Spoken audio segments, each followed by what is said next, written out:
Hi, hello, ನಮಸ್ತೆ, ಎಲ್ರಿಗೂ ನಮಸ್ಕಾರ. ಸೊ ಇವತ್ತಿನ ಬಿಗ್ ಬಾಸ್ ಐಶ್ವರ್ಯ ಅವರು ನಾಮಿನೇಟ್ ಆಗಿದ್ದಾರೆ. ಆದರೆ ಹಿಂದಿನಿಂದ ಮಾತಾಡೋದು ಬಿಡ್ತಾ ಇಲ್ಲ, ಅಂದರೆ ಹಿಂದೆ ಹೋಗಿ ಮಾತಾಡೋದು ಬಿಡ್ತಾ ಇಲ್ಲ. ಸೊ ಇಲ್ಲಿ ತ್ರಿವಿಕ್ರಮ್ ಅವರು ಇವಾಗ ರಜತ್ ಅವರನ್ನು ನಾಮಿನೇಟ್ ಮಾಡಬೇಕಿದೆ. ಸೊ ಮಾಡ್ತಾರೆ. ಅವ್ರ ಪರಿಸ್ಥಿತಿ ಹೆಂಗಾಗಿದೆ ಅಂದರೆ, ಸೊ ಎಲ್ಲರೂ ಟ್ರೋಲ್ ಮಾಡ್ತಾ ಇದ್ರು. ಇದು ನಿಜಾನೂ ಅಂತ ನನಗನ್ನಿಸ್ತಾ ಇದೆ. ಯಾಕಂದರೆ ತ್ರಿವಿಕ್ರಮ್ ಅವರು ರಜತ್ ಅವರ ವಿಷಯದಲ್ಲಿ ಸ್ಟ್ಯಾಂಡ್ ತಗೊಳ್ತಾ ಇಲ್ಲ. ಅದೊಂದು 2-3 ವಾರದಿಂದ ಕಾಣ್ತಾ ಇದೆ. ಬಟ್ 2 ವಾರದಿಂದ ಅಂತೂ ಪರ್ಟಿಕ್ಯುಲರಾಗಿ ಕರೆಕ್ಟಾಗಿ ಕಾಣ್ತಾ ಇದೆ. ಯಾಕಂದರೆ ಅವರು ನಿನ್ನೆನೂ ಅಷ್ಟೇ ಸಂಡೇಯಲ್ಲಿ, ಅಂದರೆ ಕಿಚ್ಚ ಸುದೀಪ್ ಅವರ ಮುಂದೆ ತಾಯ್ತ ಕಟ್ಕೊಳ್ಳಿ ಅಂತ ಹೇಳಿದ್ದು ಎಲ್ರಿಗೂ ಟ್ರಿಗರ್ ಆಗಿದೆ. ಆದರೆ ತ್ರಿವಿಕ್ರಮ್ ಅವರ ಹತ್ರ ಬಂದು ರಜತ್ ಅವರು ಗೌತಮಿ ಅವರ ವಿಷಯದಲ್ಲಿ ಹೇಳುವಾಗ ತ್ರಿವಿಕ್ರಮ್ ಅವರು ಎಲ್ಲೋ ಸೈಲೆಂಟ್ ಇದ್ದರು ಅಂತ ನನಗೆ ಅನಿಸ್ತಾ ಇದೆ. ಯಾಕಂದರೆ ಅವರು ಆ್ಯಕ್ಚುಲಿ ಯೂಶ್ವಲಿ ಯಾರ ಹತ್ರ ಮಾತಾಡಲ್ಲ, ಅಷ್ಟು ಅಂದರೆ ಆರ್ಗ್ಯುಮೆಂಟ್ ಮಾಡಲ್ಲ. ಅಂದರೆ ಎಲ್ಲಾದರೂ ಟ್ರಿಗರ್ ಆದರೆ ಮಾತ್ರ. ಬಟ್ ಎಲ್ಲೋ ಒಂದು ಕಡೆ ಮಿಸ್ ಹೊಡಿತಾ ಇದೆ. ಸ್ವಲ್ಪ ಮಾತಾಡಬೇಕು ಅಂತ ಅನ್ನಿಸ್ತು. ಸೊ ಇವತ್ತು ಹಾಗೆ ಅವರು ಮಾತಾಡ್ತಾ ಇಲ್ಲ. ಮಂಜು ಅವರು ಕೂಡ ಮಾತಾಡಿದರು, ಬಟ್ ಇವರು ಮಾತಾಡ್ತಾ ಇಲ್ಲ. ಸೊ ಇಲ್ಲಿ ಆಟದಲ್ಲಿ ನಮ್ಮ ತ್ರಿವಿಕ್ರಮ್ ಅವರ ಟೀಮ್ ವಿನ್ ಆಗ್ತಾ ಇದೆ. ಸೊ ನೋಡಬೇಕು ಯಾರೆಲ್ಲ ನಾಮಿನೇಟ್ ಆಗ್ತಾರೆ. ಈ ವಾರ ನಾಮಿನೇಷನ್ ಇದೆಯಾ, ಅಂದರೆ ಎಲಿಮಿನೇಟ್ ಆಗ್ತಾರಾ ಇಲ್ವಾ ಅಂತ. ಸೊ ನನ್ನ ಪ್ರಕಾರ ಈ ವಾರ ಎಲಿಮಿನೇಟ್ ಇರಲಿಕ್ಕೆ ಇಲ್ಲ. ರಜತ್ ಅವರು ಗೇಮಲ್ಲಿ ಆಟ ಆಡೋಕ್ಕಾಗದೆ, ಅಂದರೆ ಆಟ ಆಡಿ ವಿನ್ ಆಗೋಕ್ಕಾಗದೆ ಪೌಸ್ ಕೊಟ್ಟು ಒಂದು ಸ್ಟ್ರಾಟಜಿ ಮಾಡ್ತಾ ಇದ್ದಾರೆ. ಸೊ ಇದು ಕಳೆದ ಒಂದು ವಾರದಿಂದ ಅವರು ಈ ಥರ ಒಂದು ಪೌಸ್ ಮಾಡಿ ಒಂದು ಗೇಮ್ ಮಾಡ್ತಾ ಇದ್ದಾರೆ. ಸೊ ಎಲ್ಲೋ ಒಂದು ಕಡೆ ಇದು ತುಂಬ ಅಸಹ್ಯವಾಗಿ ಕಾಣ್ತಾ ಇದೆ. ಅಂದರೆ ಉಸ್ತುವಾರಿ ಥರ ಇರಬೇಕು. ಸುಮ್ಮನೆ ಪೌಸ್ ಕೊಟ್ಟು ಸುಮ್ಮನೆ ಗೇಮನ್ನು ಪೌಸ್ ಮಾಡಿಬಿಟ್ಟು ತಮ್ಮ ತಂಡವನ್ನು ಗೆಲ್ಲಿಸೋದು ಯಾವ ರೀತಿಯ ನಾಯಕತ್ವ ಅಂತ ಗೊತ್ತಾಗಲ್ಲ. ಸೊ ಮಂಜು ಅವರೇ, ಉಗ್ರಂ ಮಂಜು ಅವರೇ, ನೀವು ಹೊಟ್ಟೆಗೆ ಅನ್ನ ತಿಂತಿದ್ದೀರಾ? ನಿಮಗೆ ಅರ್ಥ ಆಗಬೇಕು ತಾನೇ. ಕಿಚ್ಚ ಸುದೀಪ್ ಅವರು ಹೇಳಿದರು, ಪದೇ ಒಂದು ಹೊರಗಿಂದ ಒಂದು ಕಾಲ್ ಬಂದು ಗೌತಮಿ ಅವರ ಹೆಸರಿಂದನೇ ಹೇಳಿದರು.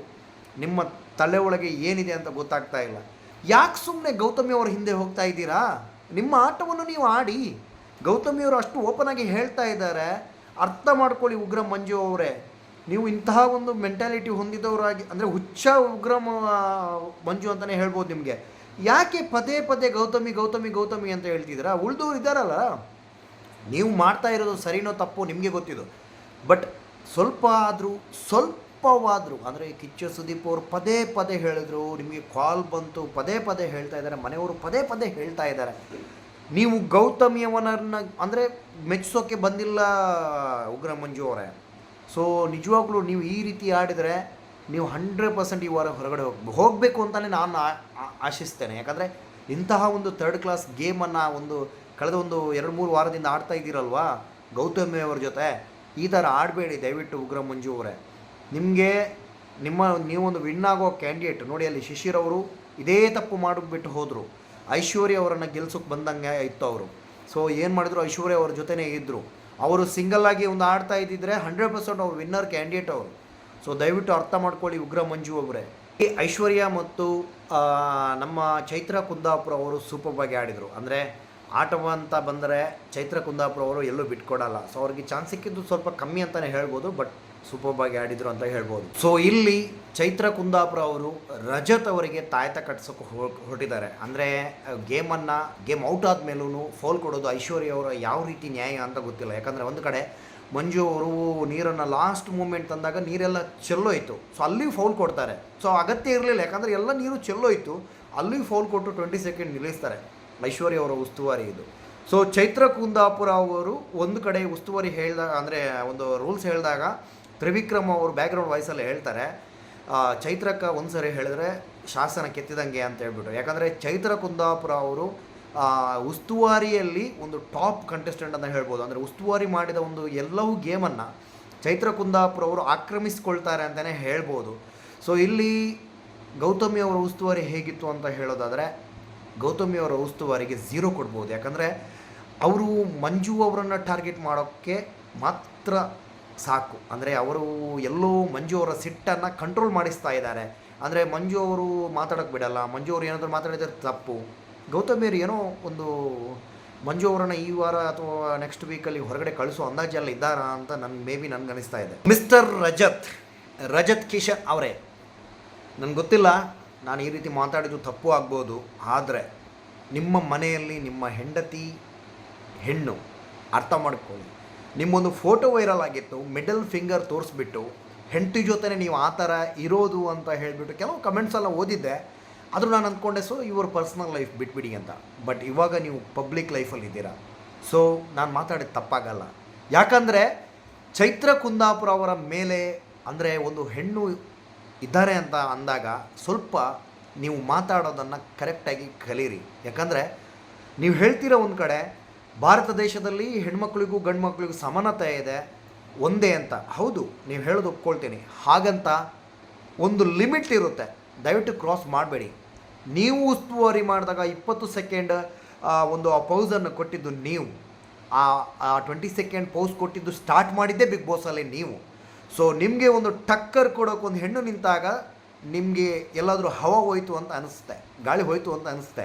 ಯಾಕಂದರೆ ಯಾರು ಒಂದು ಹೇಳ್ತಾರೆ, ಒಂದು ಹಿಂದೆ ಹೇಳಿದ ಮಾತು, ಗಂಡಸ್ತನವನ್ನು ಗಂಡಸರು ಎದುರು ತೋರಿಸಬೇಕು, ಅದು ಬಿಟ್ಟು ಹೆಣ್ಮಕ್ಕಳು ಇರುವಾಗ ಈ ಥರ ತೋರಿಸೋದು ಗಂಡಸ್ತನ ಅಂತ ಅನ್ನೋರು ಯಾರೂ ಇಲ್ಲ ಮೇ ಬಿ. ಸೊ ತ್ರಿವಿಕ್ರಮ್ ಅವರೇ, ದಯವಿಟ್ಟು ನಿಮ್ಮ ಆಟವನ್ನು ನೀವು ಆಡಿ. ನೀವು ರಜತ್ ಅವರ ಜೊತೆ ಎಲ್ಲೋ ಒಂದು ಕಾಂಪ್ರಮೈಸ್ ಆಗ್ತಾ ಇದ್ದೀರಾ ಅಂತ ಕಾಣಿಸ್ತಾ ಇದೆ. ಯಾಕಂದರೆ ಚೈತ್ರ ಕುಂದಾಪುರ ಅವರು ಮಾಡಿದ್ದು ಸರಿ ಅಂತ ನಾನು ಹೇಳ್ತಾ ಇಲ್ಲ, ಪೌಸ್ ಕೊಟ್ಟಿದ್ದಾರೆ ತುಂಬ ಕಡೆ. ಆದರೆ ನೀವು ರಜತ್ ಅವರನ್ನು ಬಯ್ಯ ಮಚ್ಚ ಏನ್ರಿ ಅದು, ಅಲ್ಲಿ ತಪ್ಪು ಮಾಡಿದ್ದಾರೆ, ಮಾತಾಡಿ. ನಿಮಗೆ ದಂಬಿಲ್ವಾ? ನಿಮ್ಮನ್ನು ನಾವು ಎಷ್ಟೊಂದು ಇಲ್ಲಿ ಹೊರಗಡೆಯಿಂದ ಎಷ್ಟು ಸಪೋರ್ಟ್ ಮಾಡ್ತಾ ಇದ್ದೇವೆ, ಸ್ವಲ್ಪ ಅರ್ಥ ಮಾಡ್ಕೊಳ್ಳಿ ನೀವು ಯಾವ ರೀತಿ ಆಟ ಆಡ್ತಾ ಇದ್ದೀರಾ ಅಂತ. ನಾವು ಸುಮ್ಮನೆ ನೋಡ್ತಾ ಇಲ್ಲ. ಮಿಸ್ಟರ್ ತ್ರಿವಿಕ್ರಮ್, ರಜತ್ ಅವರೇ, ದಯವಿಟ್ಟು ಈ ವಾರ ಹೊರಗಡೆ ಹೋಗಿಬಿಡಿ. ಸೊ ಬಿಗ್ ಬಾಸಲ್ಲಿ ಎಲ್ಲವೂ ಮಾಡಿದ ಮೇಲೆ ಒಂದು ಸಾರಿ ಮುಗ್ದೋಯ್ತು. ಯಾಕಂದರೆ ರಜತ್ ಅವರು ಇದೇ ಮೊದಲು ಮಾಡಿರೋದಾದರೆ ಒಪ್ಕೊಳ್ಬೋದಿತ್ತು, ಆದರೆ ಎಲ್ಲ ಕಡೆನೂ ಅವರು ಮಾಡಿದ್ದು ಸರಿ ಇಲ್ಲ. ಇಲ್ಲಿ ಮಂಜು ಅವರು ಟ್ರಿಗರ್ ಆದಾಗ ಆ ರೀತಿ ಮಾತಾಡಬಾರ್ದಿತ್ತು. ಮಂಜು ಅವರು ಮಾತಾಡಿದ್ದು ತಪ್ಪೇ ಅಂತ ನನಗನ್ನಿಸ್ತಾ ಇದೆ. ಇಲ್ಲಿ ಜಗಳಗಳು ಬೇಕು ಅಂತಲೇ ಆಗ್ತಾ ಇದೆಯಾ ಅಥವಾ ಬಿಗ್ ಬಾಸ್ ಬೇಕು ಅಂತಲೇ ಮಾಡಿಸ್ತಾ ಇದ್ದಾರಾ ಗೊತ್ತಿಲ್ಲ. ಯಾಕಂದರೆ ಗೇಮಿದ್ದು ರಿಸಲ್ಟ್ ಬಂದ ಮೇಲೂ ಇವರು ಇಷ್ಟೊಂದು ಅಗ್ರೆಷನ್ ಆಗಿ ಮಾತಾಡಬಾರ್ದಿತ್ತು ಅಂತ ನನಗನ್ನಿಸ್ತಾ ಇದೆ. ಸೊ ಒಂದು ಸಾರಿ ಆಯಿತು, ಎಲ್ಲವೂ ಮುಗ್ದೋಯ್ತು. ಸೊ ಮಾತಾಡಿದ್ದಕ್ಕೆ ಮಾತಾಡೇ ಇಲ್ಲ ಅನ್ನೋ ರೀತಿಯಲ್ಲಿ ಎಲ್ಲವೂ ಕೂಲಾಗಿ ಹೋಯಿತು. ಸೊ ಇಲ್ಲಿ ಯಾವ ರೀತಿ ಹೋಗ್ತಾ ಇದೆ ಬಿಗ್ ಬಾಸ್ ಅಂದರೆ, ಸೊ ಎಲ್ಲವೂ TRPಗೋಸ್ಕರನೇನಾ ಅನ್ನೋ ರೀತಿ ಬರ್ತಾ ಇದೆ. ಯಾಕಂದರೆ ಲಾಸ್ಟ್ ವೀಕ್ ಶಿಶಿರ್ ಅವರು ಹೋಗೋ ಕಂಟೆಸ್ಟೆಂಟ್ ಅಲ್ಲ, ಚೈತ್ರ ಕುಂದಾಪುರ ಅವರು ಅಥವಾ ಐಶ್ವರ್ಯ ಅವರು ಲಾಸ್ಟಲ್ಲಿ ಅದಕ್ಕಿಂತ ಮುಂಚಿನ ವಾರದಲ್ಲಿ ಹೋಗಬೇಕಿತ್ತು. ಏನೋ ಒಂದು ಡ್ರಾಮಾ ನಡೀತಾ ಇದೆ ಬಿಗ್ ಬಾಸಲ್ಲಿ. ಸೊ ಒಂದಂತೂ ಇಲ್ಲಿ ಕ್ಲಿಯರಾಗಿ ಕಾಣ್ತಾ ಇದೆ, ಐಶ್ವರ್ಯ ಅವರು ಆ ಮಾತನ್ನು ಹೇಳಿದ್ದು ಎಷ್ಟು ನಿಜ ಎಷ್ಟು ಸುಳ್ಳು ಅಂತ ಗೊತ್ತಿಲ್ಲ. ಆದರೆ ನಿಜವಾಗಿಯೂ ಚೈತ್ರ ಕುಂದಾಪುರ ಅವರು ಹೇಳಿದ್ದೇ ಆಗಿದ್ದರೆ ವೀಕೆಂಡಲ್ಲಿ ಹೇಳ್ಬೋದಿತ್ತು, ಅಷ್ಟೇನು ದೊಡ್ಡ ಕಷ್ಟ ಅಲ್ಲ. ಯಾಕಂದರೆ ಎಲ್ಲವೂ ಬಿಗ್ ಬಾಸ್ ತೋರಿಸಿದ್ದಾರೆ ನಮಗೆ. ಸೊ ಈ ವಿಡಿಯೋವನ್ನು ತೋರಿಸೋದೇ ಕೂತ್ಕೊಳ್ಳಿಕ್ಕಿರಲ್ಲ 100%.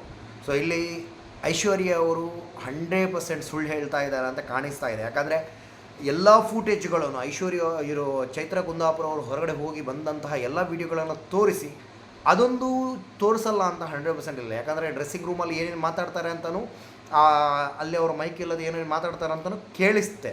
ಸೊ ಅಷ್ಟೊಂದು ದಡ್ಡರಲ್ಲ ಅಂತ ಕಾಣ್ತಾ ಇದೆ. ಯಾಕಂದರೆ ಇಲ್ಲಿ ಮೋಕ್ಷಿತಾ ಅವರು ಇದ್ದರು ಅಂತ ಹೇಳಿದ್ದ ರೀತಿಯಲ್ಲಿ ಸೊ ಮೋಕ್ಷಿತಾ ಅವರು ಹೇಳ್ಬೋದಿತ್ತು. ಇಲ್ಲಿ ಐಶ್ವರ್ಯ ಅವರು ಸುಳ್ಳು ಹೇಳ್ತಾ ಇದ್ದಾರೆ ಅಂತ ನನಗೆ ಅನಿಸ್ತಾ ಇದೆ. ಯಾಕಂದರೆ ಅವರಿಗೆ 100% ಗೊತ್ತಿದೆ ಈ ವಾರ ಅವರು ಹೊರಗಡೆ ಹೋಗ್ತಾರೆ ಅಂತ ಹೇಳ್ಬಿಟ್ಟು. ಸೊ ನನ್ನ ಲೆಕ್ಕದಲ್ಲಿ ಇವತ್ತು ಅಂದರೆ ಮಂಗಳವಾರ ಆಗಿಬಿಟ್ಟು ಇವತ್ತು ನಾಮಿನೇಷನ್ ಇನ್ನೂ ಓಪನ್ ಆಗಿಲ್ಲ ಅಂತ ಹೇಳೋದಾದರೆ ಈ ವಾರ ಎಲಿಮಿನೇಷನ್ ಇಲ್ಲ ಅಂತ ನನಗೆ ನನ್ನ ಲೆಕ್ಕದಲ್ಲಿ ಕಾಣಿಸ್ತಾ ಇದೆ. ಸೊ ಚೈತ್ರ ಕುಂದಾಪುರ ಅವ್ರ ಹತ್ರ ರಜತ್ ಅವರು ಸಾರಿ ಕೇಳಿದ್ದಾರೆ, ಚೈತ್ರ ಕುಂದಾಪುರ ಅವರು ಅಗ್ರಿ ಆಗಿದ್ದಾರೆ. ಸೊ ನಾಳೆ ಬಿಗ್ ಬಾಸಲ್ಲಿ ಏನೇನಾಗುತ್ತೆ ಅಂತ ನಾಳೆ ನೋಡೋಣ. ಸೊ ಟೇಕ್ ಕೇರ್, ಬಾಯ್, ಗುಡ್ ನೈಟ್.